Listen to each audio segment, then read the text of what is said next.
Hello అండి, welcome to our channel ముద్దపప్పు ఆవకాయ. ఈరోజు మన రెసిపీ వచ్చేసి ఆవ పెట్టిన పులిహార. ఇది ధనుర్మాసంలో మా రాములవారి గుడిలో పెట్టేవారండి. ఆ టేస్ట్ ఎంత బాగుంటుందంటే అంత బాగుంటుంది. ఇది ఒకసారి మీరు ట్రై చేసి చూడండి, మీకు తప్పకుండా నచ్చుతుంది. సరే, రెసిపీలోకి వెళ్ళిపోదాం. పొయ్యి మీద కుక్కర్ పెట్టుకోండి. ఒక కప్ రైస్ తీసుకోండి. దాన్ని శుభ్రంగా కడిగి ఒక కప్పుకి 2 కప్పుల చొప్పున నీళ్ళు పోసి కుక్కర్ మూత పెట్టేయండి. అలాగే ఒక 2 విజిల్స్ వచ్చే వరకు కూడా దాన్ని పొయ్యి మీద పెట్టండి. 2 విజిల్స్ వచ్చేసాక పొయ్యి ఆఫ్ చేసేసుకోండి. కుక్కర్ పక్కన పెట్టేసి పొయ్యి మీద కడాయి పెట్టుకోండి. కడాయి వేడెక్కాక అందులో ఒక చిన్న కప్పు నూనె తీసుకోండి.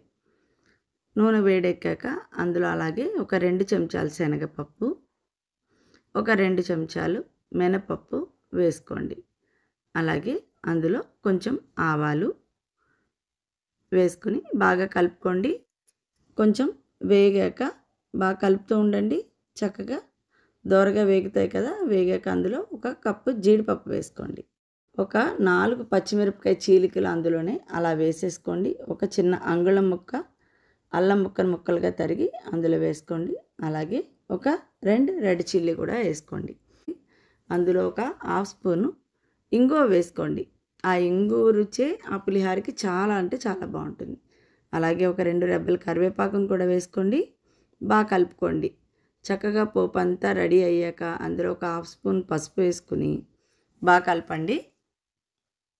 చక్కగా చూసారా ఎలా ఉందో, కలర్ఫుల్గా ఎంత బాగుందో చూడండి. అలాగే అందులో చింతపండు, ఒక నిమ్మకాయ సైజు చింతపండు నానబెట్టి దాన్ని చిక్కటి గుజ్జు తీసి ఆ గుజ్జును కూడా అందులో వేసుకోండి. బాగా 4 వైపులా కలిసేలా కలిపేసి ఒక 5 నిమిషాలు అలాగే పొయ్యి మీద దాన్ని ఉడకనివ్వండి. చక్కగా ఉడికి ఆ పోపు దగ్గర పడ్డాక అందులో మనం ఇందాక సాల్ట్ వేసుకోవడం మర్చిపోయాం కదా, కొంచెం సాల్ట్ వేసుకోండి. సాల్ట్ వేసేసుకొని అలాగే దాన్ని బాగా కలిపేయండి. కలిపి చూసారా చక్కగా దగ్గరికి వచ్చింది. ఇప్పుడు మనం ఇందాక ఉడికించి పెట్టుకున్నాం కదా, ఆ అన్నాన్ని అందులో వేసి శుభ్రంగా కింద పైన బాగా అంతా కలిసేలాగా చక్కగా కలపండి. మెతుకు విరగకూడదు, చక్కగా నీట్గా రావాలన్నమాట. కొంచెం కావాలంటే మీరు ఆయిల్ వేసుకోండి. దాన్ని పక్కన పెట్టి అలాగే జార్లో ఒక చెంచా ఆవాలు వేసుకోండి. కొంచెం నీళ్లు పోసుకుని దాన్ని ఒక పేస్ట్లా చేయండి. చూసారా ఎంత మెత్తగా అయిందో. ఈ పేస్ట్ని పక్కన పెట్టుకుని ఇప్పుడు మనం చేసుకున్న పులిహార ఉంది కదా, దాని మధ్యలో చిన్నగా గొయ్యిలాగా చేయండి. ఆ గుంతలో మనం రుబ్బి పెట్టుకున్న ఆవు ముద్దని వేసేయండి. వేసి అస్సలు కలపకండి. అలాగే ఆ పులిహారని చుట్టుపక్కల నుంచి దాని మీకు అలా తీసుకొచ్చి దాన్ని అలా లోపలే అలా ఉంచాలన్నమాట. అంటే వేడి పులిహార కదా, ఈ ఆవు లోపల ఉండే వరకు చక్కగా దాని ఘాటంతా పులిహారకి బాగా పడుతుందన్నమాట. చాలా బాగుంటుంది.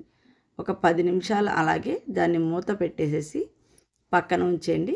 ఏమాత్రం దాన్ని కదపకండి. ఒక 10 నిమిషాలు పోయాక దాన్ని తీసి చక్కగా కింద నుంచి బాగా కలిసేలాగా మంచిగా కలుపుకోండి. చూసారా అవంతా ఉడికిపోయి ఉంటుందన్నమాట. ఆ వేడికి ఉడికి ఆ వాసన చాలా అంటే చాలా బాగుంటుంది. శుభ్రంగా కలుపుకొని దాన్ని సర్వ్ చేసుకోండి. చూడండి ఎంత చక్కగా ఉందో కలర్ఫుల్గా. ఇది మీకు నచ్చితే లైక్ చేయండి, షేర్ చేయండి, సబ్స్క్రైబ్ చేయండి.